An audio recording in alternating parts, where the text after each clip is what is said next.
box on the back.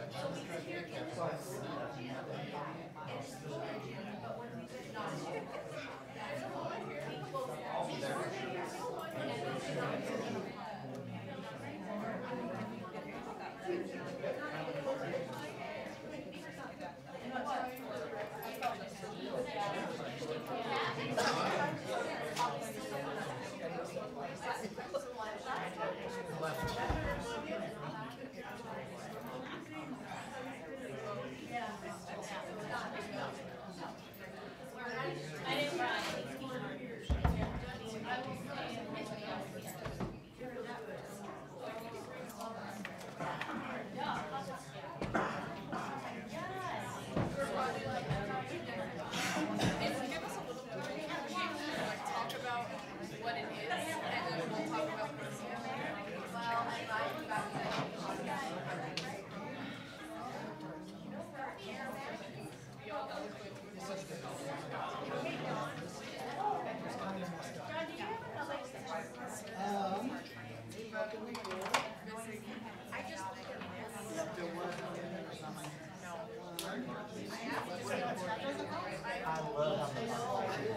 I found that it's more and more on staff, like I can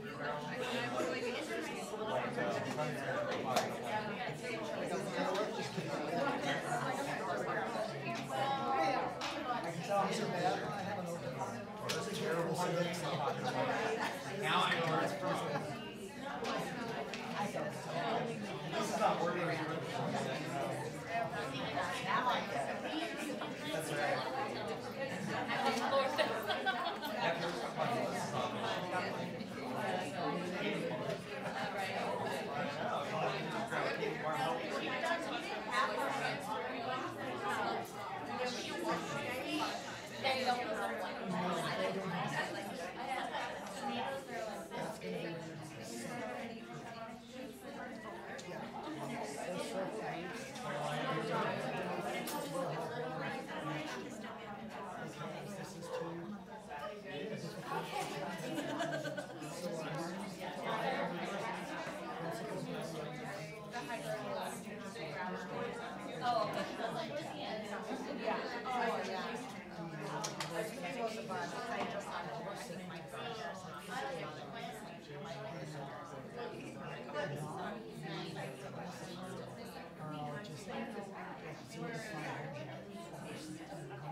Darlene.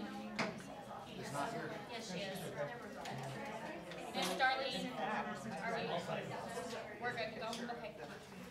Let's go ahead and get started. Please join me in the Pledge of Allegiance. I pledge allegiance to the flag of the United States of America and to the republic for which it stands, one nation, under God, indivisible, with liberty and justice for all.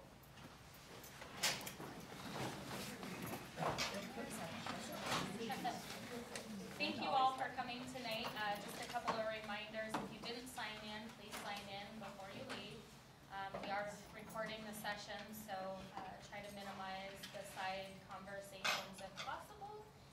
And also just a reminder that any person present who wishes to address the board or raise any questions about public school district matters or governing policies may do so under public participation.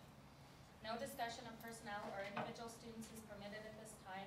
A limit of 3 minutes is placed on each speaker. Persons who want more time may make arrangements to be placed on a future agenda. The public is also reminded that they may provide input on all motions being considered by the board at this meeting. Additionally, anyone wishing to make public comments virtually may submit the following form. Okay, I didn't see any public comment. Did we have any public comment? Okay. Correspondence? No correspondence, I didn't. None? Okay. Okay, we'll jump right into district reports. Facilities, Mr. Deering. Last month was actually kind of quiet. You guys have any questions? was fourth winter? It was good.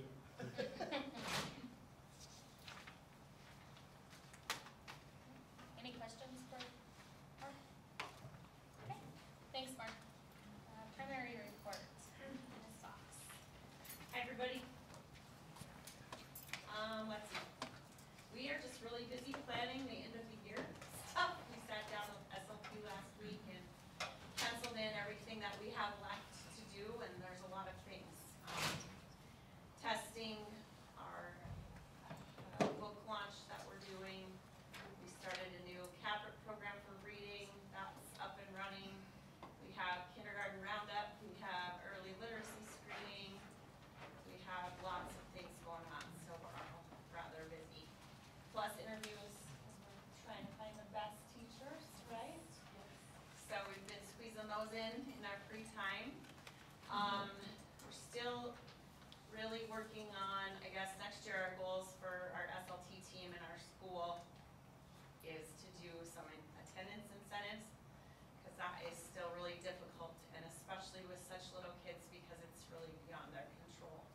So today was my best attendance of the whole year, which is weird that it was today, but I had 17 kids gone in the whole school, and that was the best day we've ever had. So if that tells you anything, they just, you know, and when you call and we try to reach out, it just doesn't seem to really help things. So we're gonna work towards some incentives next year, and Mr. Chrisman got us a grant for an SEL program. So we're going to look at that this summer and try to make some plans for that. And then we're also doing Jumpstart for summer school, so it's just K-3, and we're gonna start planning that next week. It has to take place in July, so we'll run that beginning of July through the middle of August. So those letters will be going out to parents. We'll identify when we get data back. That's about it. Any questions for Ms. Fox? Thank you. Thank you, Ms. Fox. Intermediate, Ms. Wolf. Good evening, everyone. So a big highlight for our building, Miss Andrea Bowers, one of our third grade teachers, was awarded the One Class at a Time. And so that was a big third grade celebration just last week. Andrea got $150 towards City Brew, which she is going to use, and $500 towards her classroom expenses. So that was amazing to watch. And I think the best part, you know, we had Lauren Christensen 2 months ago, and Andrea, and they're honestly just some of the most humble people, and couldn't believe that it was them, and that's all the more reason they should have it. So big celebration. Another on the celebratory side of things, last week was Para Appreciation Week, and I just want to give a shout out to my staff. They, as a building, we all rallied together. Teachers signed up for different events that they wanted to help celebrate our paras, and so it was so much fun, and I know our paras appreciated everything that the staff did. Our school leadership team is doing a couple of things. You know, we've been so focused on literacy, ELA, English Language Arts, and we feel really confident in that area in our building, and so now we're going to kind of swing the pendulum back over to the math side of things. And so we are looking at current resources that 3rd, 4th, 5th have, not so much SPED because they are set up with different programming. And so we're looking at what do you have, what are the standard domains that, you know, are we're most successful in, what are we not so successful in, and trying to fill those gaps. So we're not looking for a canned program or anything. However, I do know there are resources that we can find to help support those areas. Something else just as a building that I'm working on is tightening up our procedures for materials that are in the classroom. So more so class checklist inventory.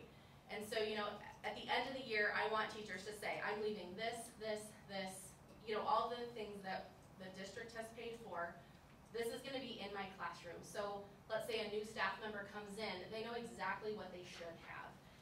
And so without that, we've noticed that there's been materials that have gone into closets or gone missing or has gone all into one classroom. And so I just really want to tighten up those procedures. So that is something we're working on for the end of the year. Another big positive, Tony Bender, our intermediate PE teacher, did a heart challenge with the whole intermediate, talked about heart health, did a fundraiser, and through that our school met the goal, and so Tony gets $500 towards her PE department, and so that's exciting too. She's already spent a big chunk of it on football. They're going to incorporate that just because we want to get girls involved too. We have flag football for our girls, and so it's just an exciting time for Tony too to bring some more of that to life into our intermediate PE department. And last but definitely not least, I want to introduce you to someone. This is Mila Getz. She will be later on in the recommendation for hire for our new music position. And I know, yay! She comes with an immaculate and incredible music background. And so if you have questions for her, she's happy to answer them, but I just wanted to make sure that you knew that she was here, and we are beyond excited to have her join our intermediate team. Thank you. Great. Does anyone have any questions? I'd love to answer it. I don't have anything prepared for you. Are you the opera singer? I am. Okay. Yeah. Okay. Sing. You want me to sing right now? I mean, I will. Always willing to respond. You could say anything and we'd be like, oh, that's nice. Yeah. She's good. We're not that cultured. I'm just very loud is the thing. Is that truly you would like me to sing something? No, no.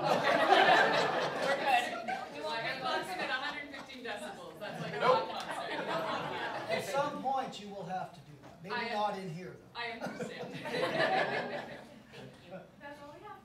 Do you have questions for me? Okay, thank you. Middle school, Mr. Boyer. All right, so our counselors have been hard at work with our 2B students for next year on course selections. We were getting all those entered into Infinite Campus. We've got all but maybe 8 or 10 of our 7th and 8th graders for next year. We've got all of those courses already, course selections already entered. We had a 6th grade course selection night last night that was the first time we've tried to do that. It was a little rocky, but we were able to get about 80 of the 120-ish kiddos signed up, so we still have about 40 kids to work through with our 6th graders. I really appreciate all the work our school counseling team has done to prepare for next year. Speaking of that, we've had our middle school success service projects.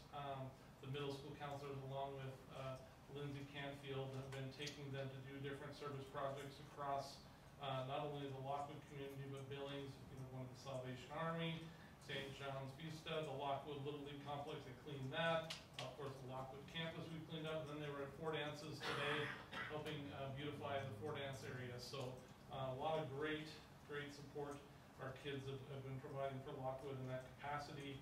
We had Hope Week last week. Our Hope Squad students put that on, had dress-up days and lessons about how to support someone who may be considering suicide. This last month we had some band choir concerts. Next month we have a couple more, so it's kind of a fun time of year to hear our students performing and everything. We're looking towards next year. We also have our application process for next year's Lion Mentors, and we have over 50 students apply to be mentors, and so that just shows the amount of students that really want to lead within our school and be a part of making a difference in the Lockwood community.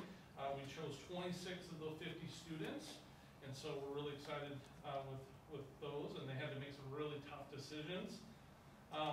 Testing, we're going to start the mass testing on April 15th coming up here, and then the Ames Web beginning on May 6th.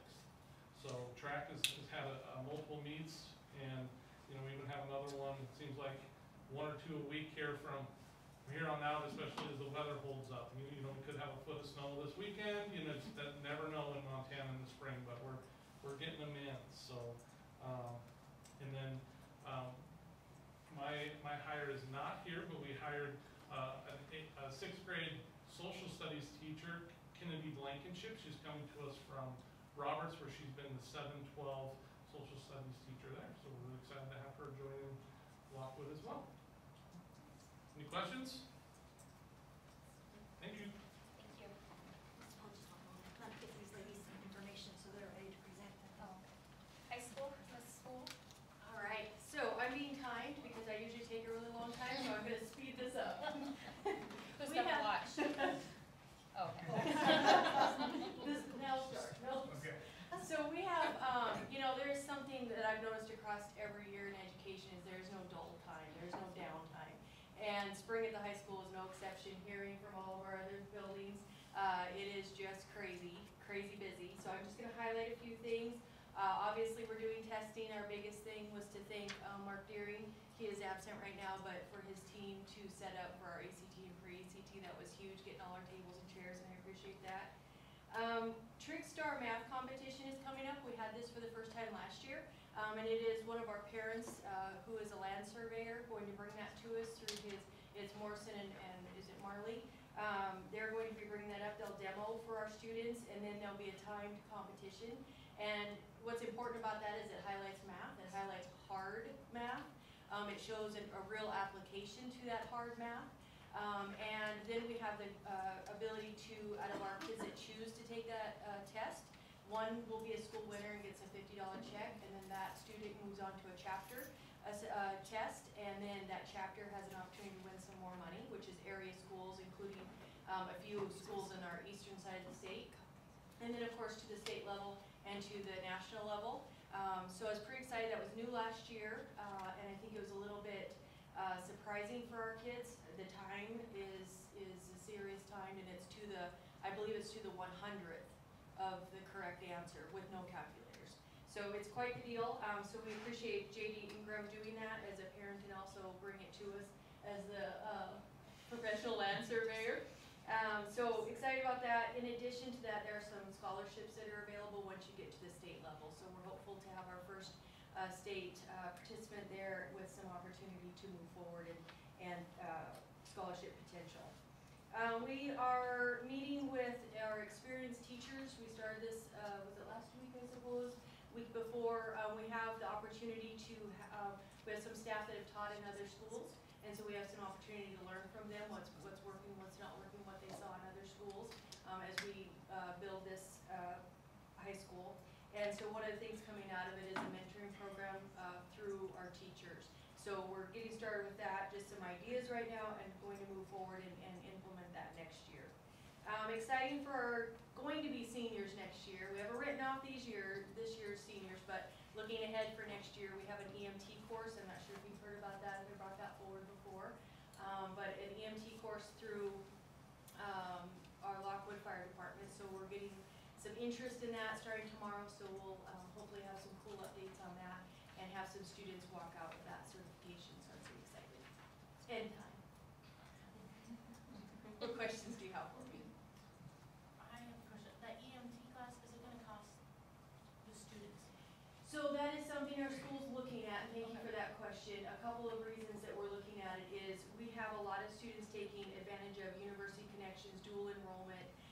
This also comes with some college courses. The state pays for a set number of college credits, and then each school needs to determine what is their capacity to pay for. In the past, we've been paying for all of them, and we have a high usage in that. It seems like it's growing with that area of interest, so we're looking at how do we handle that? How much can our district afford for our students?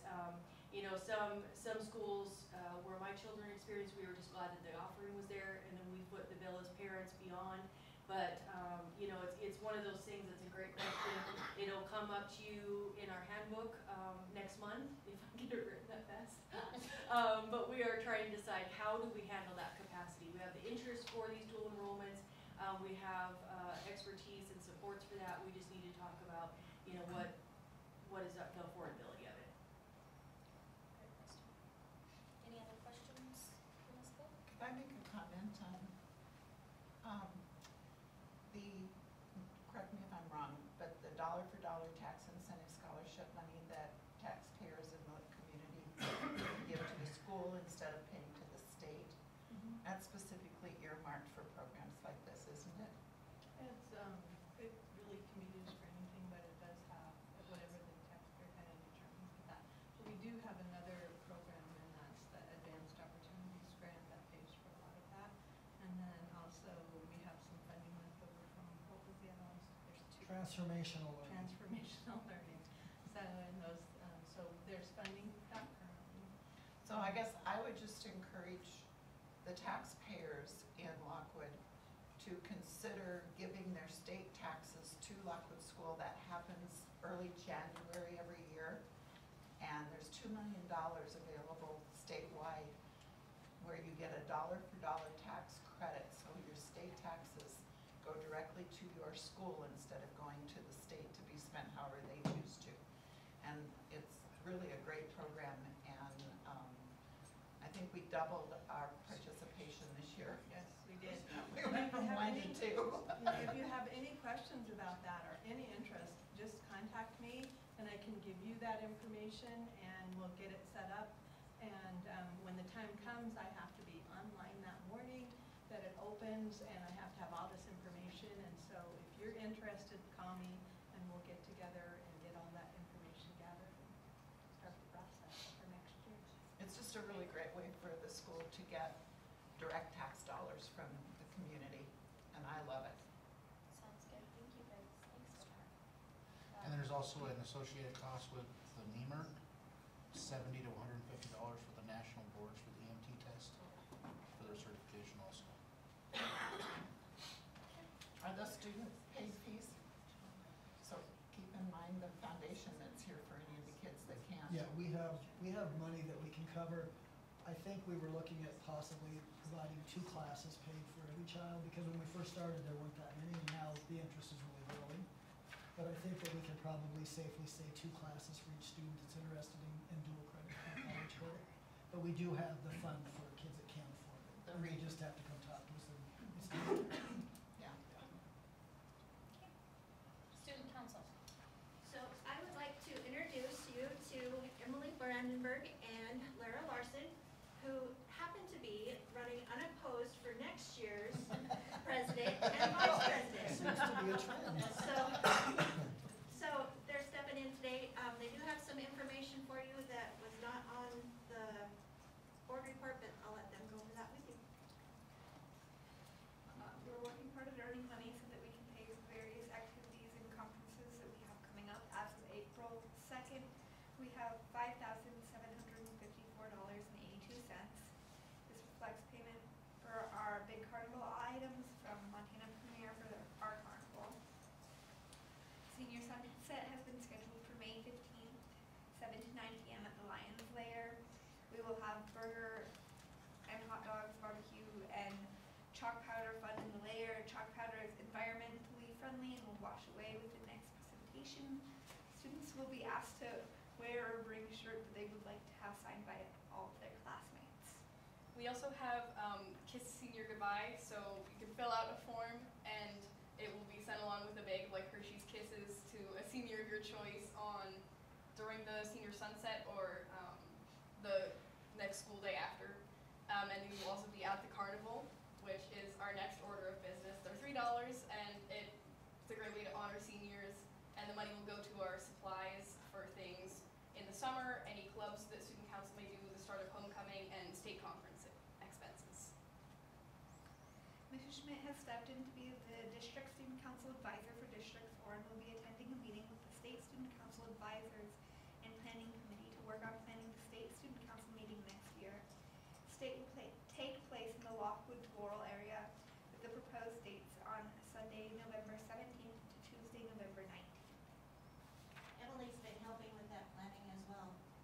And just so you know, Ms. Blankenship that's going to the middle school was the previous District 4 student council advisor.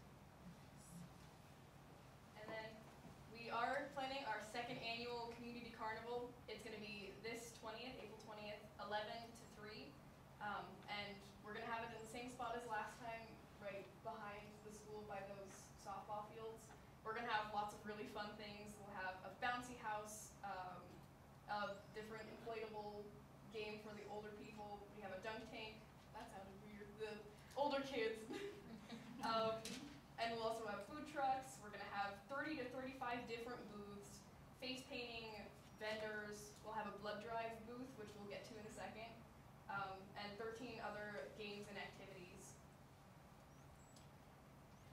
For the dunking, people are needed to volunteer to be dunked.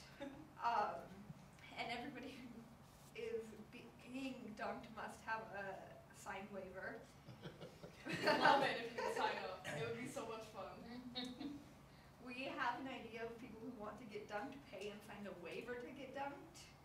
We had a number of people, especially kids, asked to be dunked, but we didn't allow it because of liability. Lori K is checking with insurance to make sure we can have public volunteers with signed waiver. We have paperwork in to have 2 sheriff's deputies attend. Lockwood Water has been contacted to be able to use the fire hydrant again for the water activities. Paramount will be donating porta potty stations. We also have our second annual blood drive of the year, our second blood drive of the year. It's gonna be on May 3rd from noon to 5 in the community room. And we're trying a different time to see if we can get more people to come and sign up. Then we have the 2024-2025 elections for student council officers. Right now we have enough people to fill the spots, but all are running unopposed. Which we have people to fill the spots, so we're grateful. And we have some big plans for next year, which we're very excited about. Ballots, are we sending out ballots? Yes, because we have to make it official. Okay. We have to get the Ballots student voice. will be sent out and accepted until April 17th, and we will attend the May meeting for a transitional period as we're all moving into our new roles. Grade level elections, the applications will go out April 17th and will be accepted until the 24th. Freshman elections will take place the first week of the next school year. 8th graders that may be interested in being in student council will be invited to attend meetings and help with the end of the year activities. Nominees will need to have posters ready to post by 5 p.m. April 29th. Grade level ballots will be sent out and votes will be accepted until 4 p.m. Wednesday, May 8th. And new officers will be asked to come to the May meeting for introduction to the board. And we're the same, would it be all right with the board if we do the EconoQuest presentation? Or would you like to have Yeah. it's our, just since we're already up here. Was that the student Yeah. presentation? Yep, we're gonna skip to student presentation, yep. Okay. Well, I'm Aaron Kirshner. I've been the advisor for their World Affairs Club. This is our second year that we've had the club. And I just wanted to allow them to be able to basically talk about some of their experiences that they've had that have been really positive. We're old and can't see that far. You gotta bring it up here.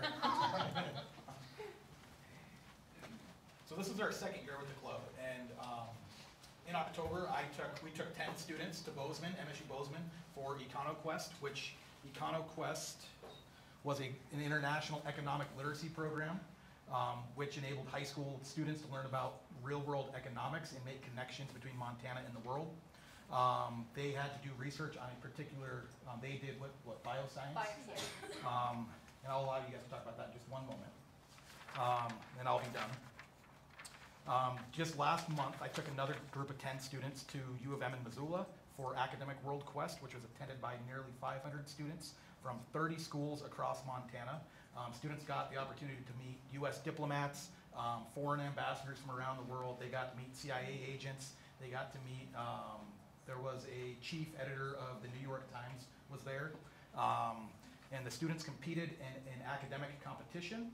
There were over 115 teams, and these two were part of a team that they took actually 20th in the team, which they were really, they did so well. So the difference between third place and where they were at was only 10 points. So it was really tight. The top 3 performing teams, they all took home thousands of dollars in scholarship money. So that was big time. We were just going to talk about some of our favorite moments from both events. This was our presentation that we made for EconoQuest, and so our job was to pick Montana industry, so there was things like agriculture, photonics is big in Montana, which I hadn't known before. Photonics is like lasers and stuff. And bioscience, which we found really interesting. And we were actually the only group at EconoQuest that chose bioscience. And you had to see how it related to trade with a certain area. So we had Japan, Korea, and Taiwan? Yeah. Yes, Yeah. Taiwan. And we specialized in Japan because bioscience, especially vaccinations and stuff, is really big. Do you want to talk about what we did a little? We focused on the immunizations that can be specialized for different age groups of people, because in places like Japan, the average age is way higher than in places like Montana, and so their population is aging and aging quickly. So having a vaccine that could keep these older people healthier and part of the working community longer is really important for their communities. And we didn't end up getting to the finals, but we did get something that, in our opinion, is even cooler.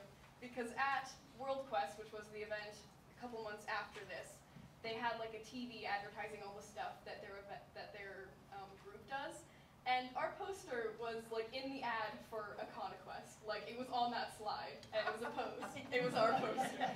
So It was really exciting It for was, us. yeah, every time it would slide by, we'd be like, that one's ours. So, and we got to meet some really cool people. Do you want to talk about the lady? Yeah, like Laura said, we didn't advance to the finals, but we did end up talking to a representative from the Montana World Trade Center that's based in Missoula, and she gave us her business card and told us that if we ever wanted an internship there, that she'd give us an internship, because we knew almost as much about this as she did when she went to the It's BioJapan. It's the biggest bioscience conference in Japan, and she went with some Montana representatives, and she was like, I should have brought you guys with me. But that's EconoQuest. And then WorldQuest was, like Kirshner said, the academic competition. And we did a lot of really cool things, and we got to talk with a lot of really cool people. And one of my favorite moments was the first night we got there. It was like this introduction night, and we had food cooked by refugees from Syria, Afghanistan, Congo, and Eritrea. And we got to talk with them, and then the mayor of Helena came and spoke because he's a refugee from Liberia, and I was talking with him a little bit after about how I wasn't quite sure what I wanted to do with my life yet, and I got his business card, and he said, give me a call, and that was so cool, because he was a really cool guy. WorldQuest, it's super cool and important to me because I went last year. Wasn't exactly sure if I wanted to go, but then I ended up going because Mr. Smith and Mr. Kirshner talked me into it.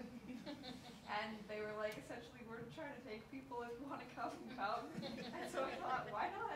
And I went, but that's when I did. When I found out that this is what I want to do with my life. I want to go into political science. Was that the one where I got picked out of the hallway to go with? Or was Yes, that the other yes. one? Okay. Yeah. She was probably there on time. Yeah. Yeah, WorldQuest Better was late than never. super cool. We got to talk with CIA agents, and I thought it was really cool, and I kept going back to their booth. Never seen going to the CIA. And they were really, really cool. Like, there was this one guy, he said before he went into the CIA, he used to be a theater major, and this other lady used to be a librarian, and they were like, we want people who have multiple interests. Like, we want engineers who are authors and scientists who are artists. And I thought that was really, really cool. But it's just made me reconsider so many things. Like, I could be doing all of these things, and I've talked with all of these people, and it's really opened my eyes to what I can do. And we hope to do some more things next year. Like, we're hoping to fundraise to go to Model UN, and also do an classroom exchange. So we would Zoom call with, I believe we were trying to do Ireland this year, but we would Zoom call for a month, right? Mm-hmm. Zoom call for a month with a different class somewhere else in the world, and just talk and have a classroom exchange, and I'm really looking forward to it. Thank you guys. Yep. Thank you. Great job, girls.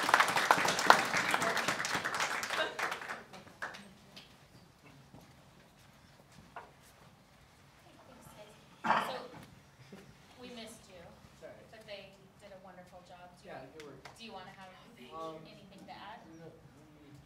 We only have a few things. So coming up is our Lockwood Community Carnival, which is going to be the 20th, which is next Saturday, I think. Not this Saturday, but next Saturday. And I am pretty excited. Last year we broke even. Oh, perfect. Thank you. Here's the script that I should have got before I came. They already went through most of it. Oh. But if you wanted What to add have any, what have I not talked about? They covered everything? Everything? Alright, well, Oh, hey, good work, guys. We good then? How did prom go? Prom? Oh, I loved prom. Did it I go well? loved it a lot. A lot more than last year. I thought there was a lot more student involvement. Everyone actually danced. It was only like pulling teeth for like the first 10 minutes. And then everyone was out there. I had lots of fun. Yeah. how many attended? Eyeball on it, probably a lot. There looked like there was a lot. Yeah. That's a good turnout. I loved getting dressed up. That was my favorite part. Where did you have it from? We had it at Swift River Ranch. That way. It's pretty far, but you know what? It was fun. It was fun. Yeah. Any other things that I can probably answer for you? Any other questions for you? Cool, thanks. Okay, superintendent's report. All right, well, our enrollment is staying at between 1,630 to 1,650, depending on we lose 12 or 13, we gain 12 or 13, so we're not going below that. So our attendance is above 90% in every building still, which we've exceeded the state expectation by so much that now I don't think we could actually ever go below that. So it's been really good. In the 90s is pretty amazing. It really is. I want to say thank you to Kelly, to Lisa Meilenberg, Deanne Nielsen, for getting the open enrollment set up and going. It opened on April 2nd. So far we've had 66 applications. It's not been really stressful. It's not been high pressure. So they've been coming in and then they've been managed through the system they've set up. So that will be open until April 30th and then we will close that and then in May we'll move to approve or deny based on the applications. It's going very smoothly right now. We met with Sodexo, Lori and I did, on the middle of last month, and they are going to be bringing out the replacement for Ruth Pentecost. She will be leaving at the end of this year. She's been here 30 plus years. It's going to be really hard to see her go. They're going to bring out a couple of candidates that tentatively were up for replacement for her. Along with that, we got news that Lockwood is in the application phase to have 100% free and reduced lunch for every student on campus, K through 12. So we will become a community school. Our free and reduced rate went from 40% pre-COVID to 67% now. And that exceeds what the expectations are for that. Once we do that, every child will have free lunch and breakfast here on campus. So we're hoping that goes through, because that's a huge bonus for our school. So they're in the final stages of that right now. And then Lori and I'll meet with them when they bring out the representative. We'll get the final word on that. We were able to get some grant applications done. So in the month of April, I submitted 2 grants to the Department of Education by invitation, one for $2,787,000 and the other for $2,875,000. Those will provide us with mental health staffing on campus and also make Lockwood School a mental health training site for anyone interested in going into mental health work in school. Once we know we get these, then St. Vincent's or Intermountain Health is ready to go on board with this and start placing their interns here as well. They will be our team leaders to help train staff on campus on doing mental health work through their behavioral health program. Along with that, we are working, thanks to Josh, on a CDL program here for high school students 18 or older to be doing their CDL training here. I was contacted by Next Gen Trucking on Saturday and asked if we'd be interested in joining their grant to the Department of Transportation. We will be getting a driving simulator, a semi-driving simulator. It'll be between $6,500 and $13,000. I have also completed the grant to them for the actual CDL program for $250,000, and that will pay for trainers, etc., for us to have that program going. So our total grants for April are $5,932,114. And it feels really good to actually say that after kinda crazy, but we've actually got them out. We'll receive a check, I sent in the final data today for Whirlpool Cares. They are the company that is sponsoring, giving $10,000 for the daycare. And since that will be tax-free, we'll be able to go ahead and get the equipment for that. I sent everything to them.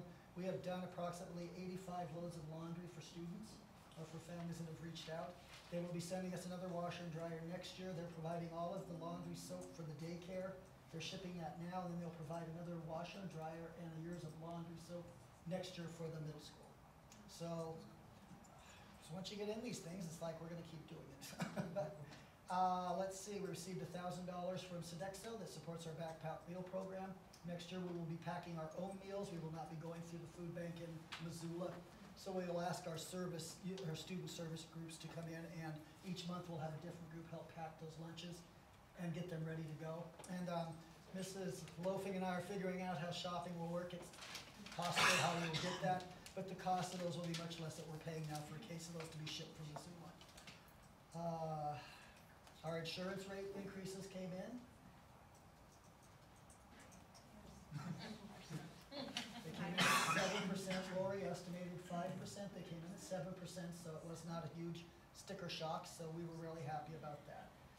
We received 7 resignations from teachers and 1 paraprofessional this month, and they're leaving for many different reasons, and you can read those in with this.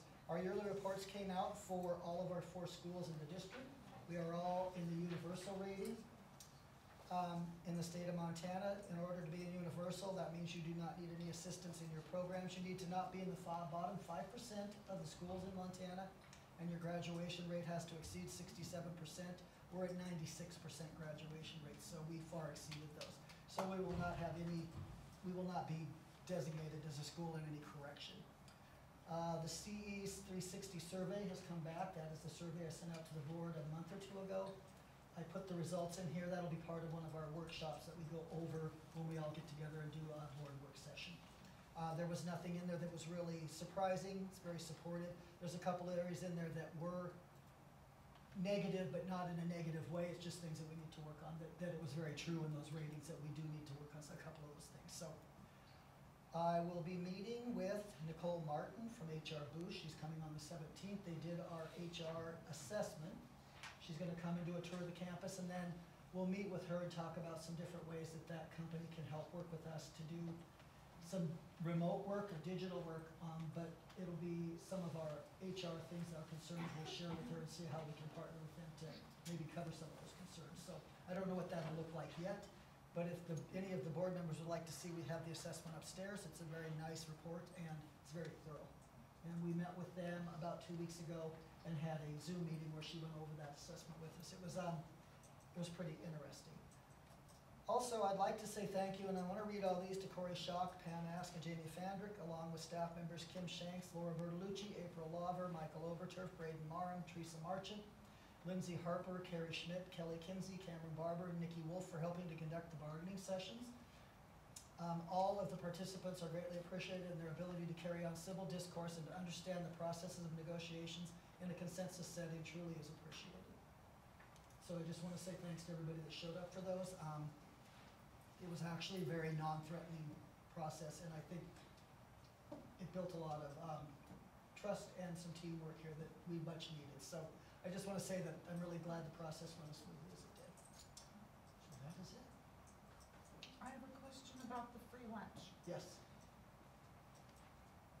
100% of the meals served to children at Lockwood School won't have a Every cost. student will qualify for free and reduced lunch. So there'll be no fees for meals No. on the Lockwood campus. No, we've been trying this, and every year it was like we were 1% off, or the primary was 3% off. And for a while, I didn't understand how we could have so many kids that we had to help, but we didn't qualify. And this year, they changed how they rate us, so it's not as stringent, and it shot our free and reduced rate up to 67%. And I have to thank Lisa Meilenberg too, because she has increased our applications probably by 70% on what we used to get, because she's really pushed hard to get those in, and she's kept those up to date in the system. And if we get this, then it'll be very hard for us to go out of it. We'll have to qualify every year, but I don't think it'll probably change, because it would take a pretty drastic drop now to take us back out of it. So, yeah, it's a different reimbursement rate, and Sodexo And Lockwood will talk about that when we finally get the final word, but we've already said we are not going to say no to this, and we expect Sodexo to do it. They've got the paperwork already in. We're just waiting This to is hear an that. absolutely amazing Yeah, it's exciting. opportunity for our families. Yeah, This economy is really is putting money in the pocketbook of parents and Yeah. families. yeah. Hi, Terry Torres, Family and Consumer Sciences teacher. I just want to thank Don as superintendent and CTE coordinator for all the grants that he gets, especially for the CTE department. I am very thankful for the Advanced Opportunities Grant and the funding that we receive as a CTE department, and I think Mrs. Harper would also agree.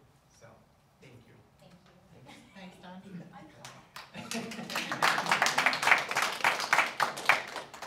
Any questions for Mr. Kissin? Okay, great, thanks guys. Safe return to schools in, 2 more months and it falls off and we'll never see it again. so no changes, No, just on the it's agenda just stuff. gotta be on the agenda. Perfect, okay, we'll go ahead and move on to board reports. Superintendent search, Josh. Superintendent search. You got your pencil ready, Evelyn? Okay. I sent emails out updating the board, but I'm gonna do it publicly also so everybody can know. The union decided not to have a meeting with the candidates. I do not know why, but they said they're good, so. The 15th of April is going to be our interviews, and our initial plan was to have 4:14 to 4:15 be the union, but that's not gonna be there anymore. 5:30, 6:30 is going to be a, public social, where the public can meet the candidates, talk to them, meet and greet. 6:45 to 8-ish, or whenever we get done. I did 6:45 in case any of the candidates have to go potty or anything like that, and they're not late. So 6:45 to 8 will be a board interview, and that will also be open to the public while we interview. And then Kelly Kinsey is doing tours with the candidates, along with Pam. Thanks for stepping in. I'm busy that day, appreciate it. And Corey and Jamie. Our plan is to do one in the morning and one in the afternoon, so they can get one-on-one with the staff and all that stuff, and so they can meet and greet and do that. The other one is I had questions about the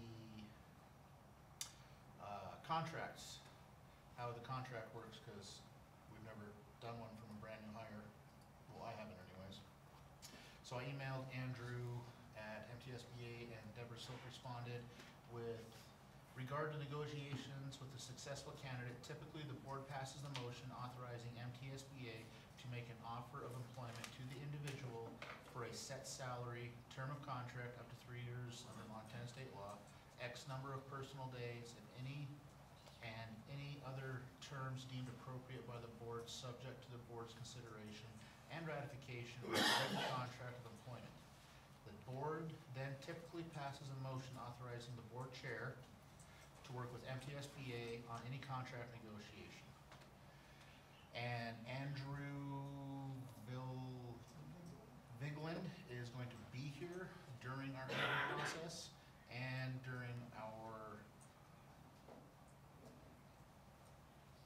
I don't know what to call it, the thing where we talk about the work session to contract negotiation and who we like thing. think that I was know it. when we hired Mr. Navagio, one of the board's priorities for his employment, or the candidate that we selected, would be to ask them to be a Lockwood resident. Is that something the board wants to think about? With these interest rates, the board can talk about it, but with these interest rates, So I think. you can't sell them the house anyways because you're gonna be on the board. Right, so I think that's a good question. Do it next week. Though. Yeah. So, is there, I guess, just quickly, and if we need a work session, Josh, maybe we need to schedule one. But I think there were other things just along those lines, because I know in that email it said other potential perks or negotiations. Yeah. So that's a really good call out, Pam, of, one of those things that I think as a board we need to be prepared for, of kind of what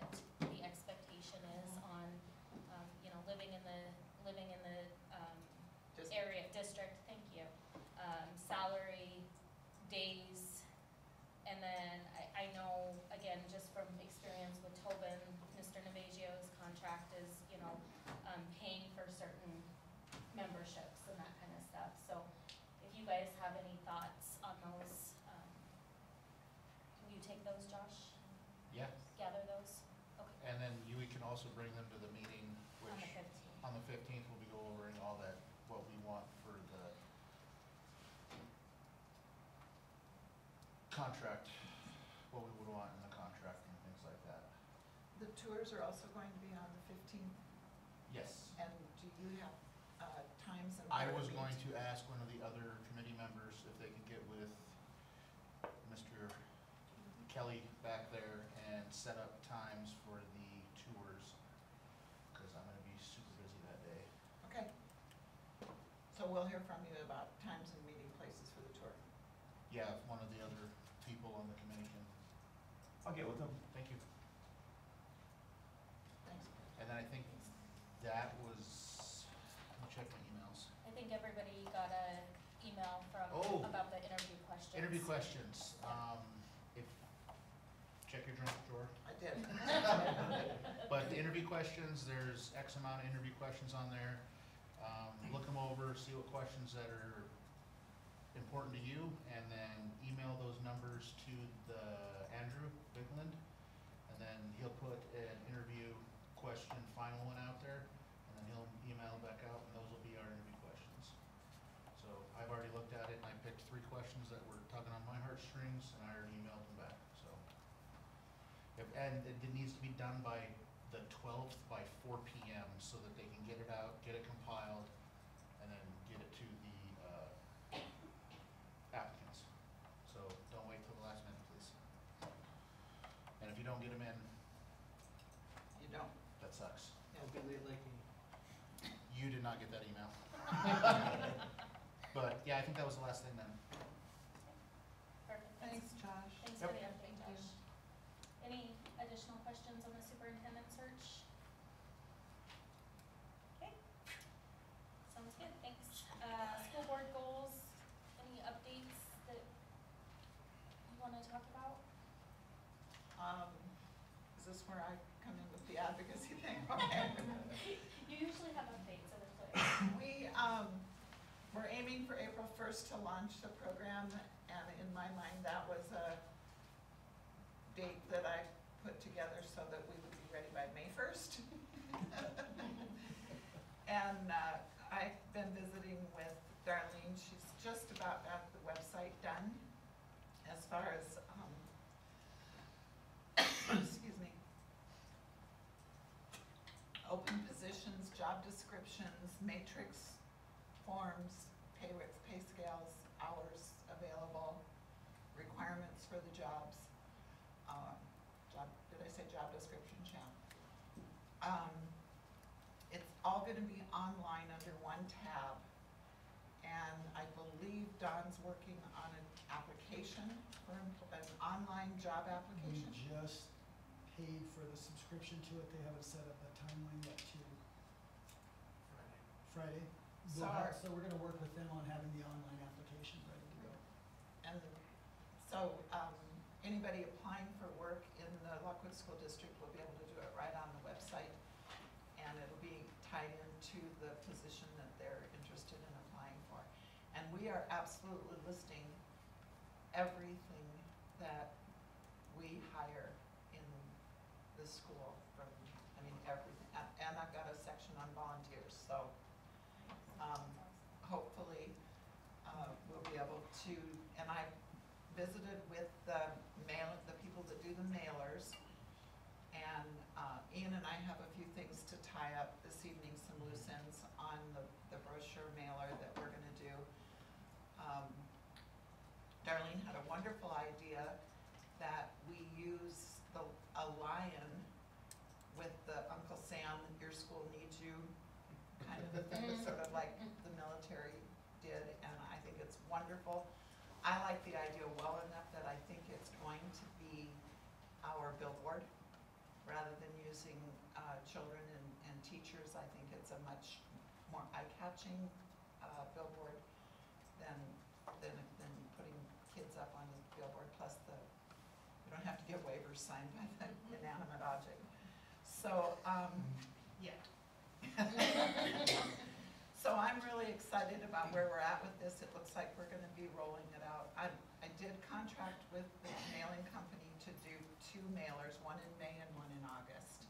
If you have any ideas on those dates, if you'd like to maybe see July instead of August, we can always fudge those a little bit. They're gonna run. We'll look at where our openings are at, because I know in July last year, we had a lot of openings. And Well, maybe I should just make it July. Yeah, Okay. because that's when we start to slack off on the number of applicants, so it might be nice to have that in the summer. Yeah. We can figure it out, and we'll go back and look at Okay. see. Can I go back to the superintendent thing? Can Yeah, we go let, backwards? can we make, are Yeah, we're ready to roll it out. I'm done. awesome, thank you. Okay, I Josh. just thought of one more thing. We're hoping to get this out to the community, everything I just said, by Friday, because the interviews are on Monday, so we have Friday, Saturday, Sunday, and then Monday.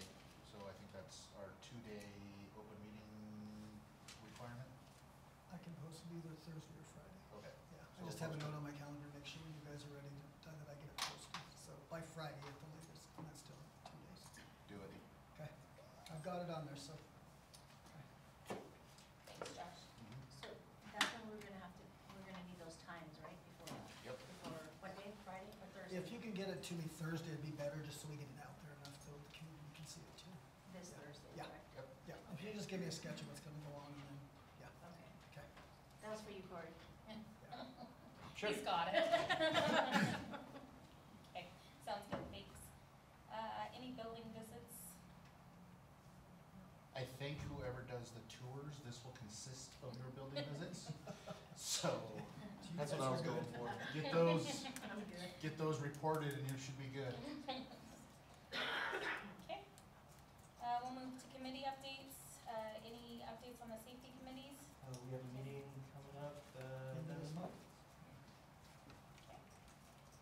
Budget committee, I don't think we've, Not yet, we will be setting. okay. Negotiation committee, I know you guys. We are now defunct. Defunct? We are now defunct, we did our last one on the end Take of that out of there. March. Perfect. Okay. We'll move into old business, just, some updates on school start times for 2024-2025.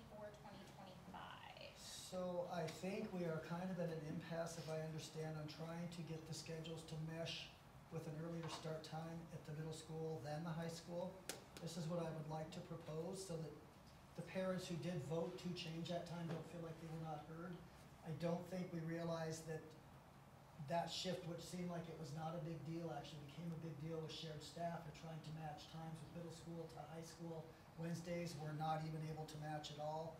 What I would like to propose is that we do a community poll in August for 6 through 12, and then consider a time change for grades 6 through 12 together. And then that way, Melissa, when she's doing buses, could set up a certain number of buses to do K-5, a certain number of buses to do 6-12, and we figure out pick up, drop off, and then the times where they would start and get out. But it would be a similar start time to 8:15 to 3:15, and then it would also make it a lot easier with sports events and stuff in the afternoons. But I don't think any of us thought about the fact that the actual schedule would be so hard to maneuver between the two buildings, but we do share staff back and forth. So we would like to take next year to work on, with the rate of our busing going up, we wanna make that as inexpensive as we can. And then also look at getting the high school and middle school schedule on the same one, so that we don't have this issue on our early ins and late ins and early outs. So if that is okay, that's how we will proceed with this, and we will do a community survey in August. And third grade will be starting to be released now next year with K2, right? K3 now will be released. And that will be the only change, but that bus is already running, so it won't be any change to anything else, just the There won't bus. be an added cost. Yeah, there won't be an added cost, the bus was already running. Correct. So, just make sure, so K through 3 will be 8 to 2, and then 4th and 5th will be 8 to 3, and then 6th through 12 will be 9 to 4, and or Wednesdays. We just won't even go there. Okay, cool. And then over the course of next year, we can work on actually adjusting the rest of those times all to the same.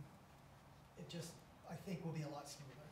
And I know that Mark and Kelly worked on this, Gwen worked on this, I think that when they gave up, I was like, okay, then we're probably done, so. But we will address this again, I just didn't want anyone in the community to think that we were ignoring this, but it just was, the scheduling just could not get worked out. Dawn, are you saying, the goal is to try to get, 6 through 12 back down to 8 o'clock? We wanna poll the 6 through 12 parent group and say, if we were to change the schedule, would 6 through 12 parents be comfortable being on an earlier start and an earlier release? Okay, Yeah. so trying to get them back to, It'd be close, it wouldn't be exact, but it would be a lot closer, yeah. It would be like a 15-minute difference, but we've gotta work out, Melissa and I walked through some of the bus drop-off ideas today and stuff, but we have to work out a lot of those details too. So, I think a year of planning it was probably be a lot easier for us, yeah. so. And I Yeah. clearly will not be here. I think, just to maybe consider, the studies that were put into it. I know there's a logistical piece of it, but I know that there was a lot of studies where, when it comes to just older brains and, all of that. Yeah. And so, Yeah, I just Just think we probably keeping the need to have kids' some community education. forums and have some actual just meetings about it and talk about the reasons with it, yeah. Comment? Yes. I think the administrators have done a pretty good job of looking at the data on it. And the data is not, the tardies, absences, scores, those aren't changing. I mean, there's no change from any of that. And I know what the data says about the brain, learning later, I just don't know if that's applying to it. I think with the whole district-wide, it's hard to get everybody on campus at the same time and leaving at the same time. I mean, there's gonna have to be some kind of discretion. Melissa's done a really good job of trying to make the buses work. And then we have obstacles of shared staff with middle school, high school, and then having to either add other routes or add those middle school kids to either the K-5 routes or to the 9-12 routes. So I mean, we're coming up with obstacles. and again, I'm not gonna be here and I don't mean to open up another can of worms, but I also think it's another opportunity to look at one of the other things that I see is, kind of becoming a buzz around this area is the Monday through Thursday 4-day work week. And Yeah. so if we're looking at things, might be worth considering that at the same time and I've talked to Mark Longo about how we did it over there, and that was like a whole year process, just that. So, yeah, I think that we need to look at everything. Good points. Any questions on that? Any future agenda items that we need to slot down? Okay, so we'll go and jump into the meat of our meeting tonight. We'll go to the consent agenda. The consent agenda includes approving meeting minutes. That includes, it looks like committee meeting, regular meeting, work session. It also includes approving bills and wages, request to hire, and out of districts. So any objections to the consent agenda as presented? Any objections to the consent agenda as presented? Okay, that consent agenda will pass. The next agenda item is to cancel the trustee election. You want to talk about Yes. this? Since we only had 3 candidates for the 4 positions, Pamela Ash, Shane McKeith, and Jackie Lorang are elected by acclamation to 3-year terms and will be sworn in at the May 2024 meeting. Congratulations. I would like to recommend, They look thrilled. I would like to recommend we formally cancel the trustee election. I recommend that we invite interested individuals to apply for consideration for appointment to a 1-year term on the board. What we're asking is anyone in the community interested in being considered to please get a letter of interest in why they would like to be considered for appointment and a brief resume. If they could have that to the district by Friday, those will be reviewed by the board on Monday at the meeting then, and a recommendation for appointment will be made at that meeting if we have people that actually express interest in that. Otherwise, we will put this back out there on Monday for a month between now and the next board meeting. for next month, Yeah. have it this Friday? This Friday, but if they can have them by this Friday to us, if there's anyone interested, we could have this filled on Monday at the working session for the superintendent search.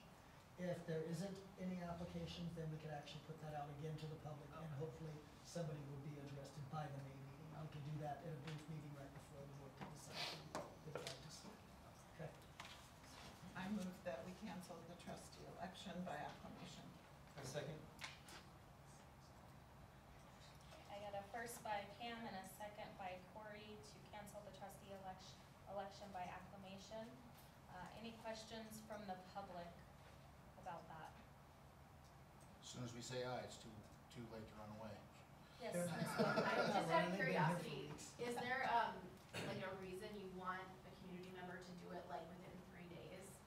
Or, because I'm just curious, May board meeting is, right when you take the new seating. I'm just curious on the timeline. I think it was just trying to show the urgency of getting it filled. Fill the spot? Okay. And it is the new board members are all seated and sworn in at that time, and that May meeting is when the board reorganizes. So we would have another person to come into maybe as the committee member or chair or vice chair. Okay.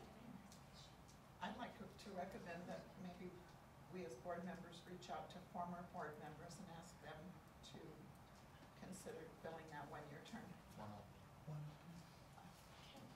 Any other questions? So you guys From are the the public. trustees, or, okay. I was just a little confused. I got that. Okay.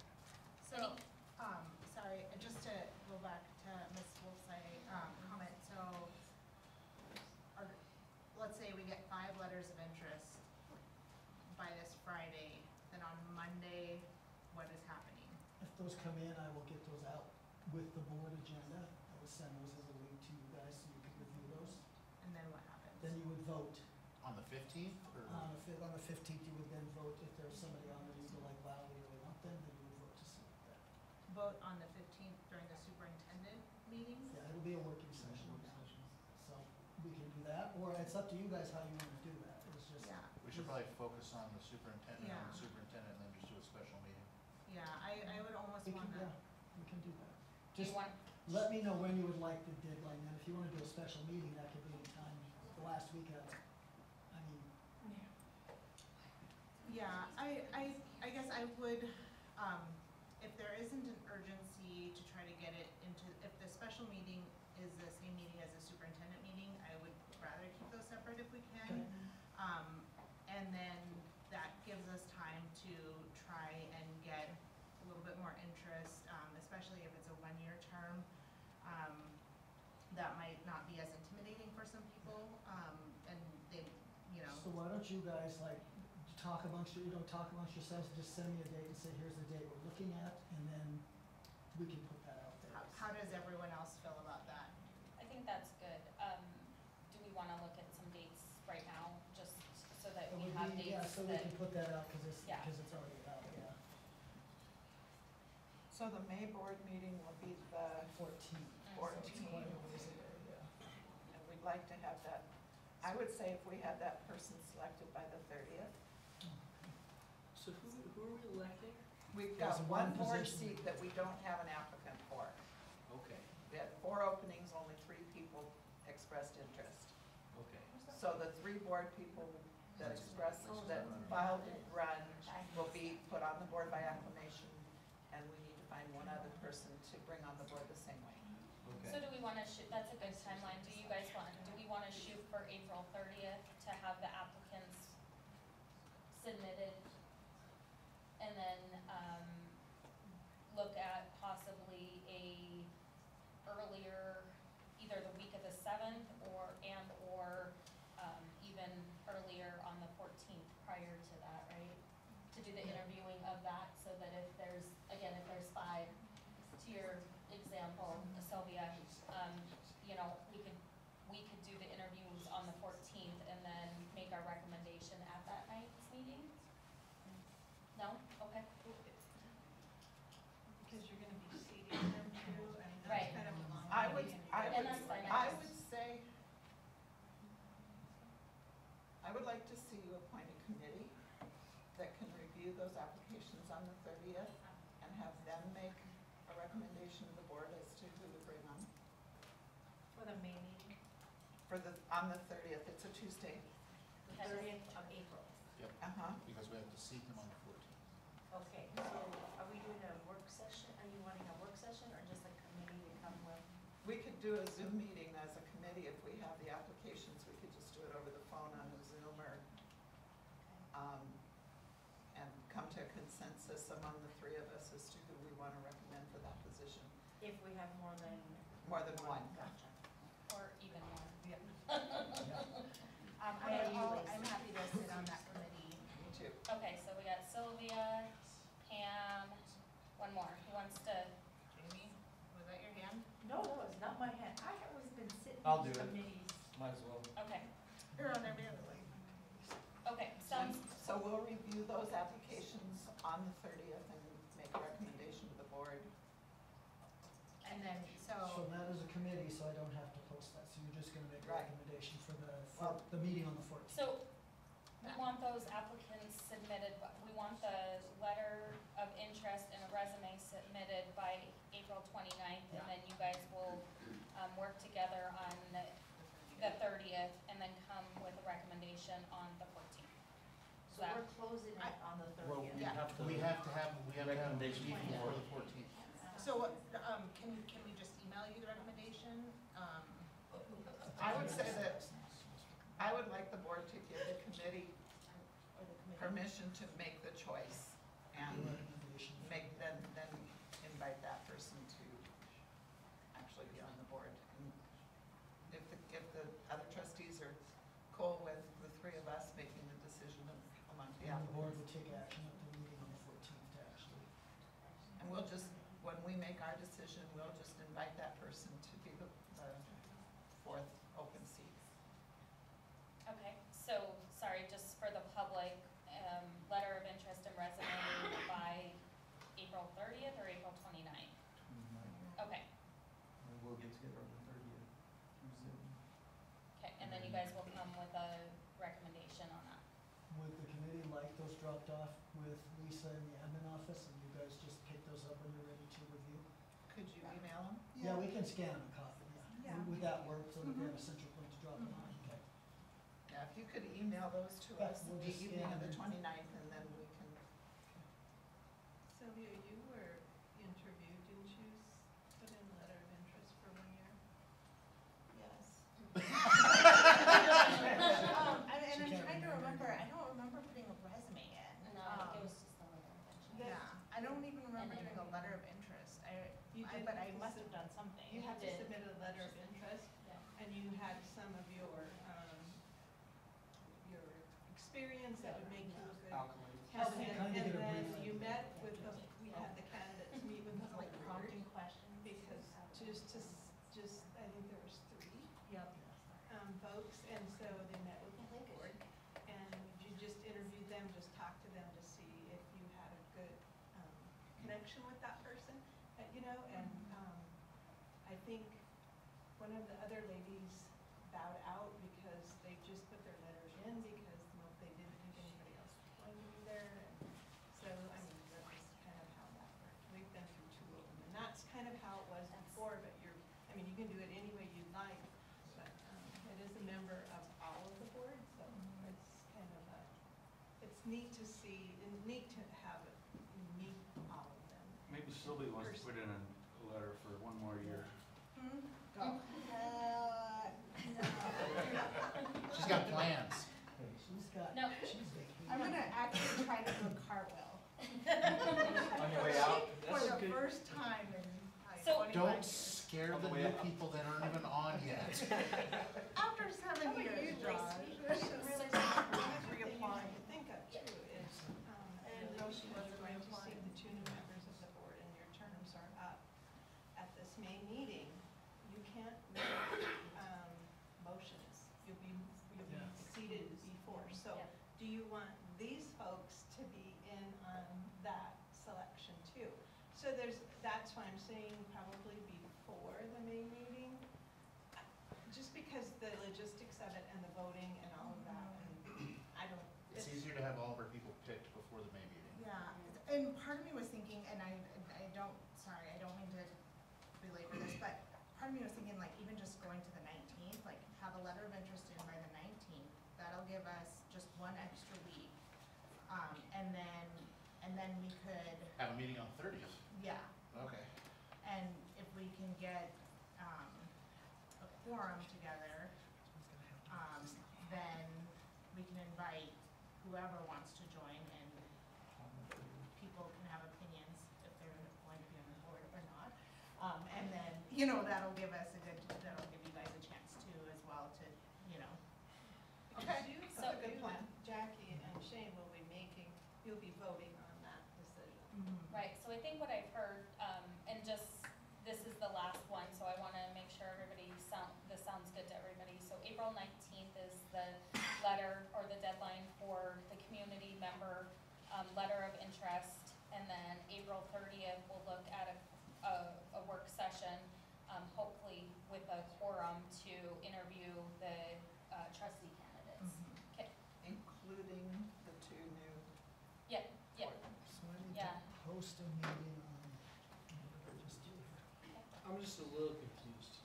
Well, Have they been elected or not elected yet? That's they, my question. they will in May, so they're not running contested, Okay, so no one's running against them, so Gotcha. they're guaranteed. It's like student council. gotcha. Yep, They're running unopposed. okay, so April 19th, get your letters of interest in. April 30th, we'll look at coordinating a work session, including Jackie and Shane. And that's with all the candidates, if there is all. Yes, Gotcha. all one of them. And if it's one of them, then we don't have to. Oh, so then there's no need for a committee then? And No. No, I like, No, I think yeah. it's, yeah. Okay, Yeah, Okay. that'll give us all a chance to, that's perfect, okay. Jackie. I like that. especially since I won't be here after that. Okay, perfect, sounds good, thanks guys, we got through that. All those in favor on the board Aye. to cancel the election by acclamation, anyone opposed? Okay, that motion passes. Okay, recommendation approval of the LEA collective bargaining agreement for the 2024-25 school year. I move that we approve the LEA bargaining agreement for the 2024-2025 school year. Second. Okay, I have a first from Corey and a second from Josh to approve the LEA collective bargaining agreement for the 24-25 school year. Any questions on this from the public? Any questions from the board? All those in favor say aye. Aye. Anyone opposed? That passes. Good job, guys. Thank you. Okay, we'll move to a pay rate recommendation for hourly employees, non-professional. We'd You wanna like to just- recommend that the board approve a 1% increase to all hourly non-paraprofessional classified staff rates. So moved. Okay. I have a first from Pam Second. and a second from Josh to approve the pay recommendation for hourly employees at a 1% increase. Any questions from the public? Any questions from the board? All those in favor? Aye. Anyone opposed? Okay, that passes. Now we have a recommendation. This is worded funny, but that's okay. A recommendation to approve the changes to non-union certified matrix. That is our administrative staff. Recommending a 2% increase to the base salary for the administrative principal matrix and a 3% increase for the administrative assistant principal matrix. I do have a question on that. Can we see if there's a motion? I move we approve it. I'll second. Pam? Wait just a second. Any questions from the public on the changes to the pay question is, I know it's kind of, I guess for myself and I guess people in the public that may not know this, but it says recommending a 2% increase on base salary, and 3% on administrative assistant principal, but maybe Dawn can clarify this, maybe better, I can't, but it's not necessarily a 2% raise on their salary, it's, On so any can you explain matrix, that on for any everybody? matrix, there's a percentage of increase that goes by each step. So when you say a 2% raise, it's not 2% of what you made last year. It's 2%, then 1% for each of your steps down.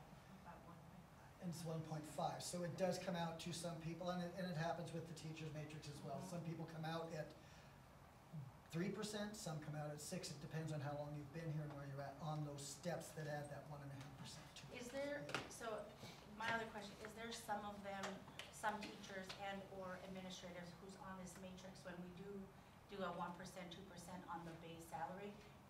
Is there a possibility of them having like a 10% raise on their salary? I don't think we get to Is that 10%. 10, does it go up that high? Like, okay. When like Donna explained, you get a 2% on the base, and then there's steps included in that. Right. So it averages out to about almost a 4%, 3.9 or something like that. A what?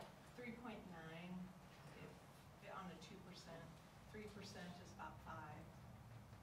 Gotcha. But it all depends on how long long you've been here. And So how it far, could- so on the teacher matrix, you can go many step or lanes over. On the principals, there's one lane. So you just go down.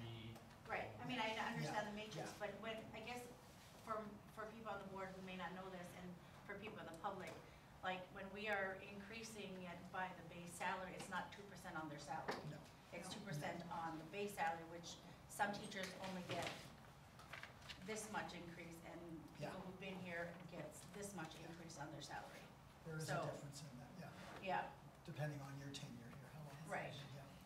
Just, is that, sorry. is that something that has always been, or is that something that Yeah, has it's been, always been. okay? Yeah. Because For I didn't people know that are that on a until- matrix, the right. people that aren't on a matrix, no, Right. no. So, I guess the one, oh, it's not, is this here?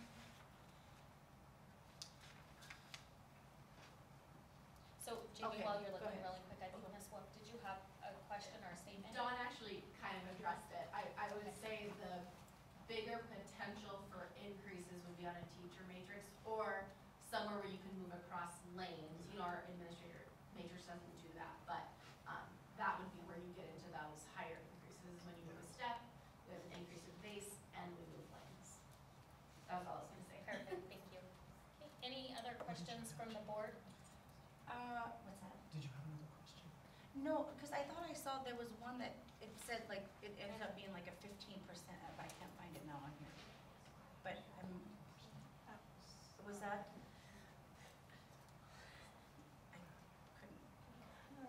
That was on the principal's matrix that averages out over all of the raises to a 15.11% increase, but that's also adding a principal position for the Roar Academy. Gotcha. But we're not So adding, that replacing increases Gwen, in we're not Gwen's adding another position, we didn't replace Gwen last year, that position was in place, we did not fill it this year. So we're not adding, we're putting somebody back into Gwen's old position as the Roar Academy Director. Because that was not filled this year. So that was about a $70,000 bump back in there. The total increases to the principal's matrix with the added Putting that back this year, yeah. putting it back in is $109,449. Right. 400 and what? Just 100. It's 109,000. Yeah. 49. Where the teachers were about 320 for all the teachers. Okay. But we're adding one position, it's gonna cost $70,000, so that's over Yeah, half that of being added there the didn't one get added back in, point. it shouldn't have been taken out of the next Right. year was. Okay, So it looks, yeah. sounds good. Gotcha. Any other questions on that? Good questions, Jamie, thanks. Ms. Wolf. Okay, all those in favor say aye. Aye. Anyone opposed? Okay, that motion passes. Who seconded that motion, I'm sorry? Pam, Joshua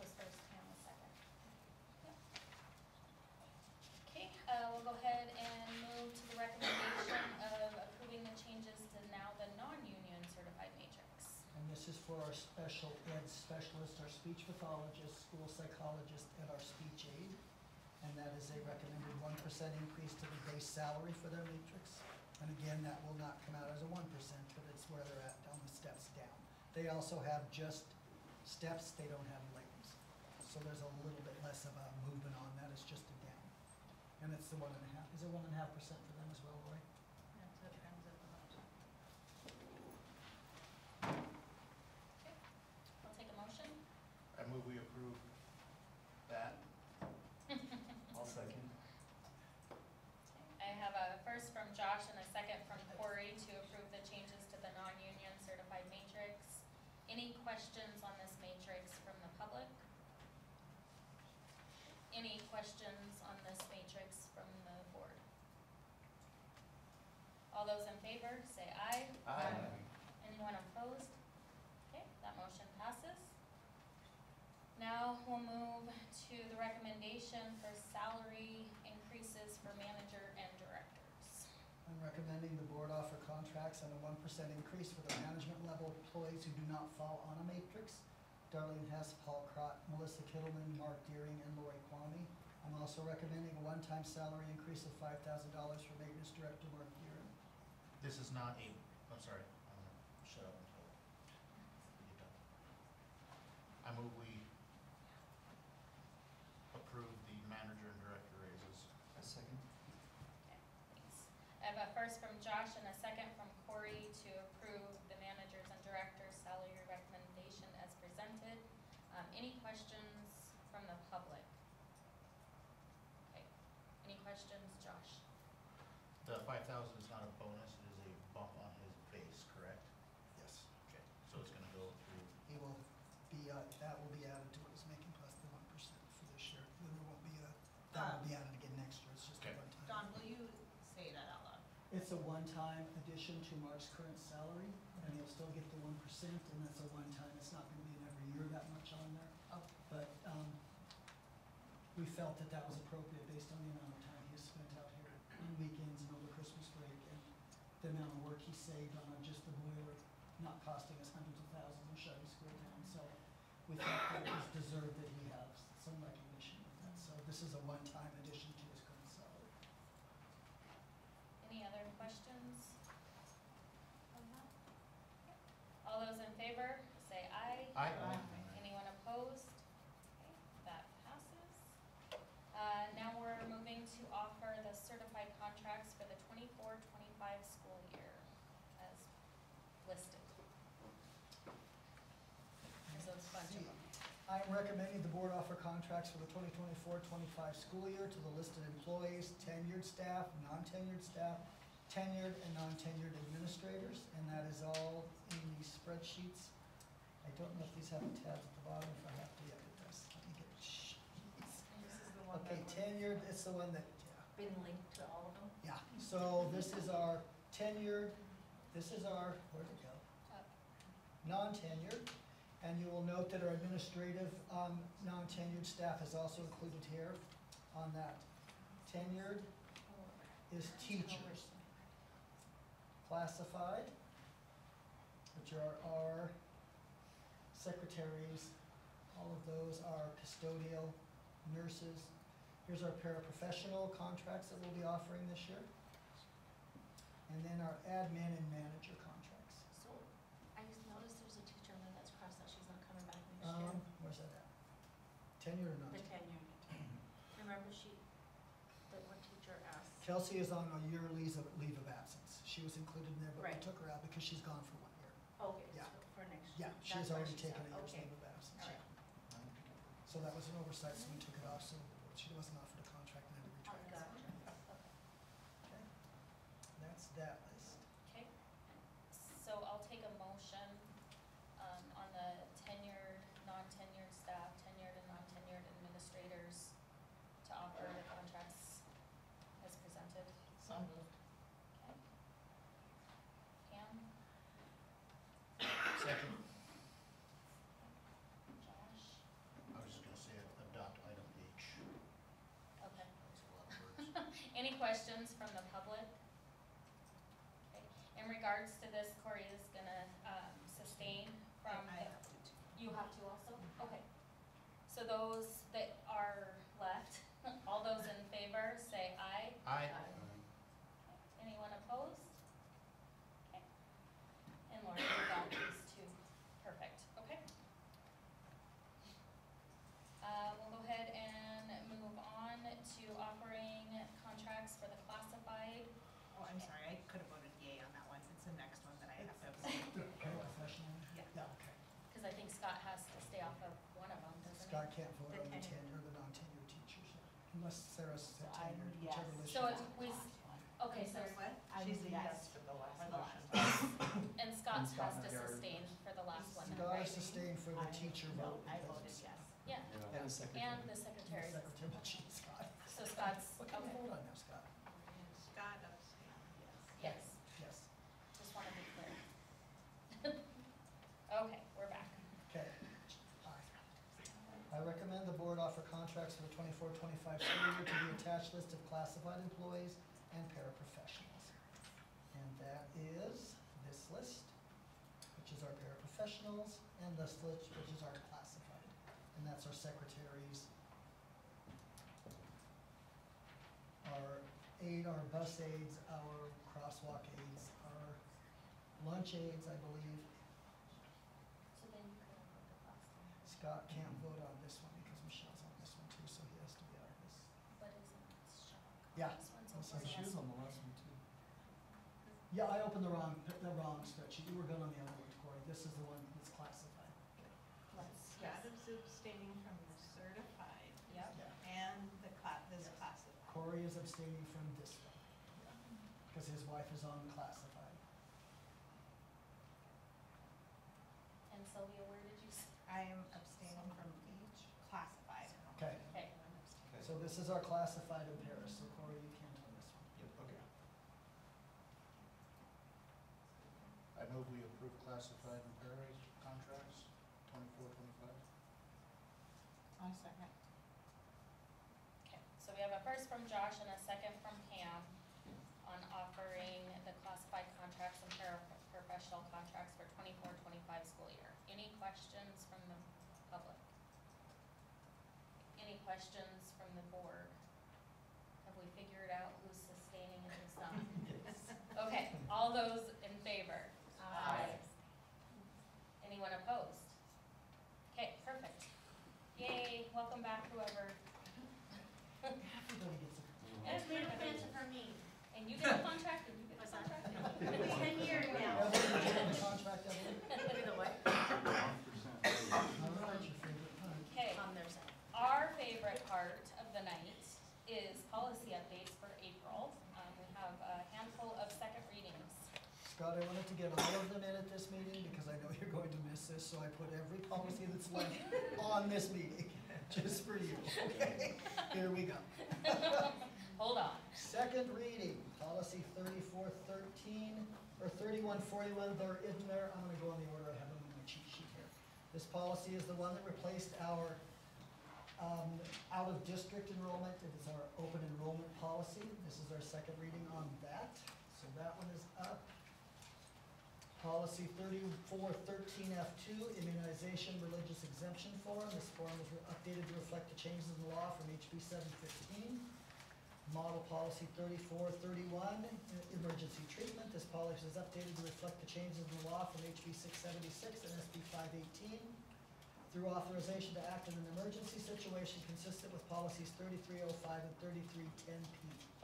Model MTSB model policy 3600F1, 3600F2, 3600P, student records, procedures, and forms. This procedure and forms were updated to reflect the changes in the law from HB 676 and SB 518 by ensuring video and audio recordings are clearly listed as directory information when applicable. Policy 5121, applicability of personnel policies and professional development. This policy was updated to reflect the changes in the rule at 1055 723 ARM, requiring collaboration with staff on mentoring and induction for inclusion in the Integrated Strategic Action Plan. Policy 5223, personal conduct. This policy was updated to clearly state the expectations for staff to comply with ethical standards governing public employees in Montana law. I believe that was the last of the second readings.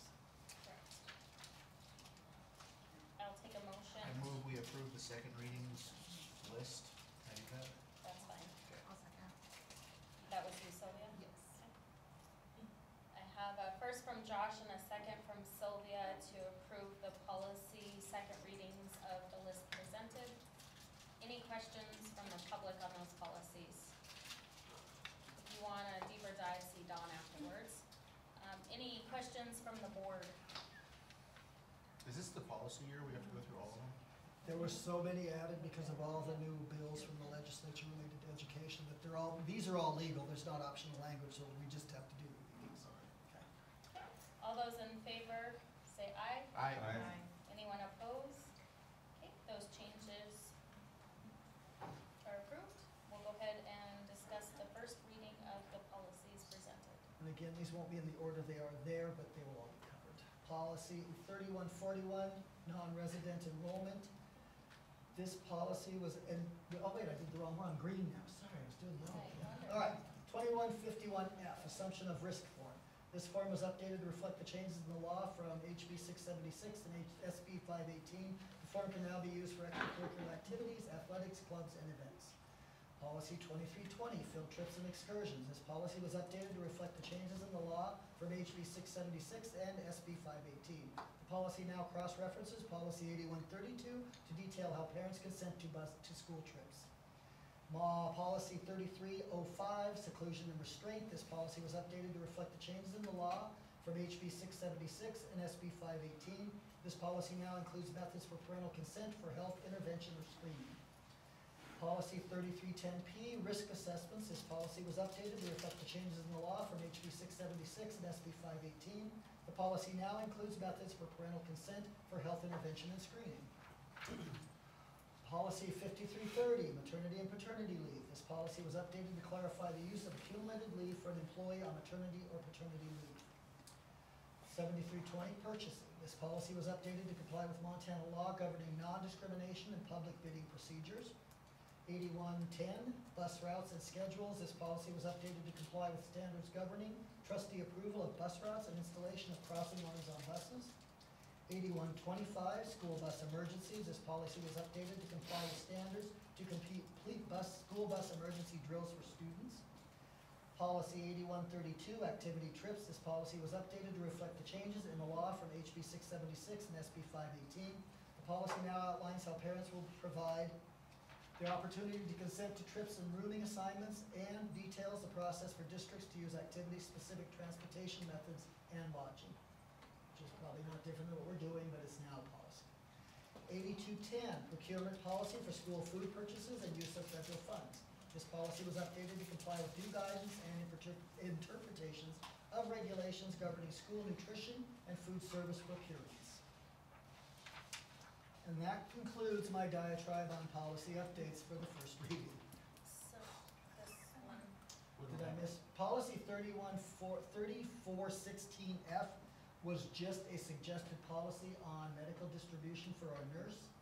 I put it in for first and second reading. It's not in here because it's in here but not in my book. It's a form for the nurse to have parents fill out, and it's updated by Chris Goss. He just sent it out as something recommended. I thought it was a good idea to update that with our nurse, so she will now start using that next year as we bring kids back in that are receiving medications at school. And there was just some changes in that based on that other changes on parents' rights to know and that kind of stuff. So it just updated those things. It wasn't required, but I thought it was a good idea to update that as well, since we updated all the other medical treatment policies. I think policy 7320, I think there's pieces in here where you have to add the dollar figures. I was just gonna ask about that. Okay. I saw So- blank lines in 7320 that looked like we needed to make some decisions.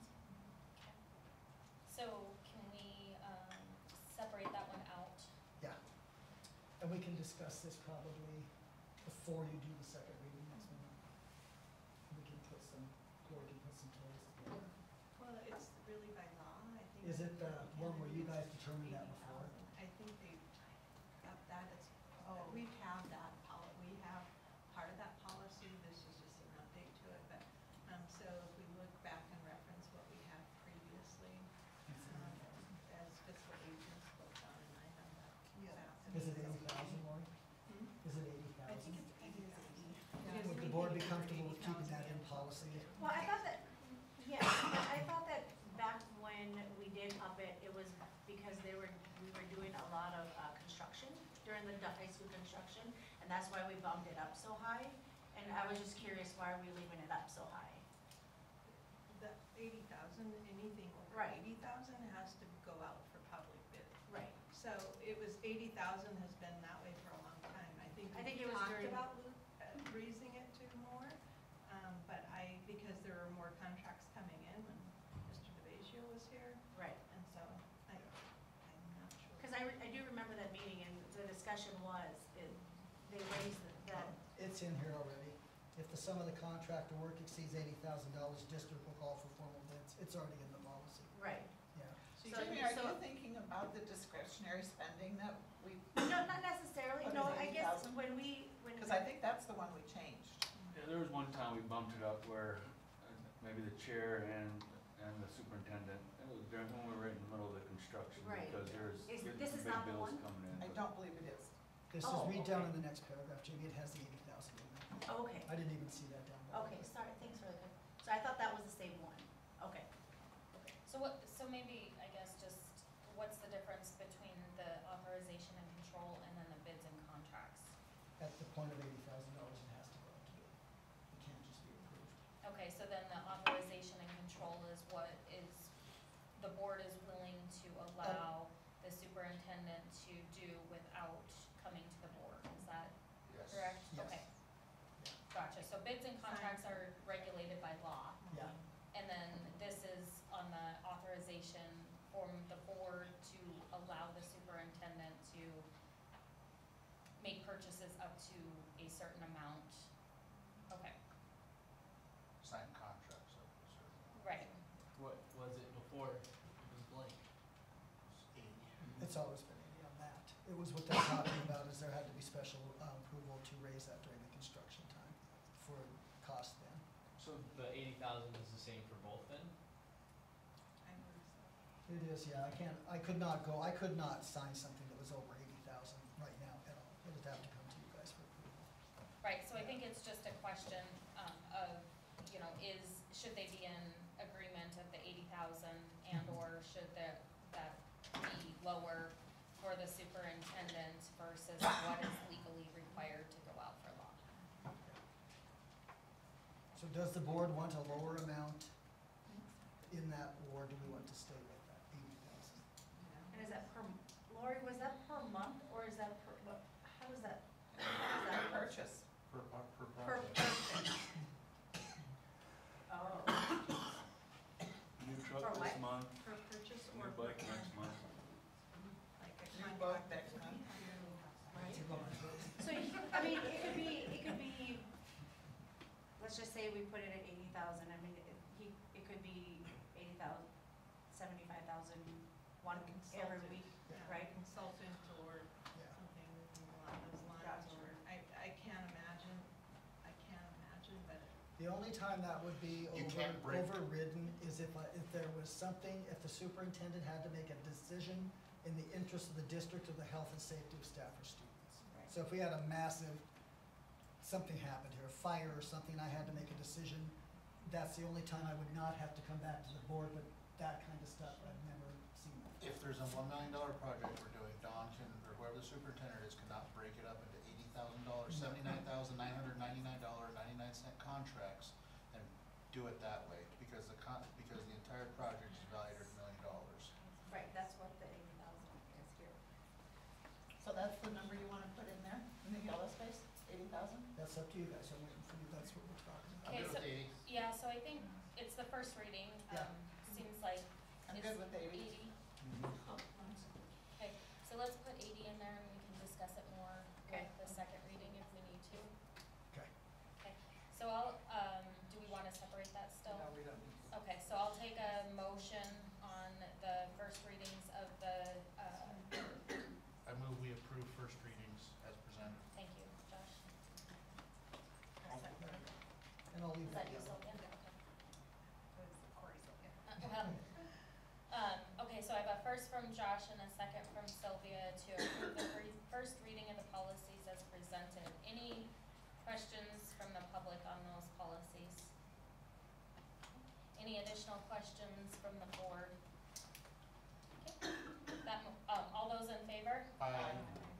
Anyone opposed? That motion passes. Move we adjourn. Second. First from Josh and a second from Corey, to adjourn. Anyone in the public have any questions? Any comments? You wanna stay a little longer? We wanna chat about policy 143, All- 'cause we can talk All about those in all that. favor? Aye. Thank you.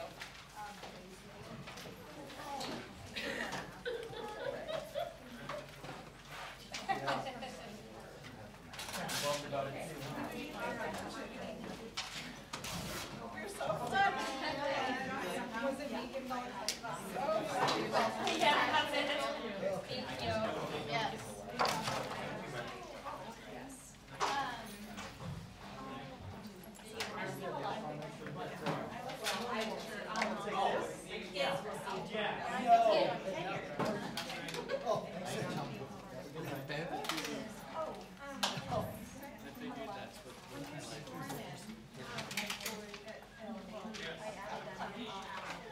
Not really.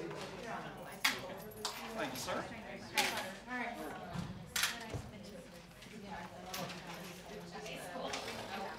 Can I take my hands off or just leave them? That's for me. What?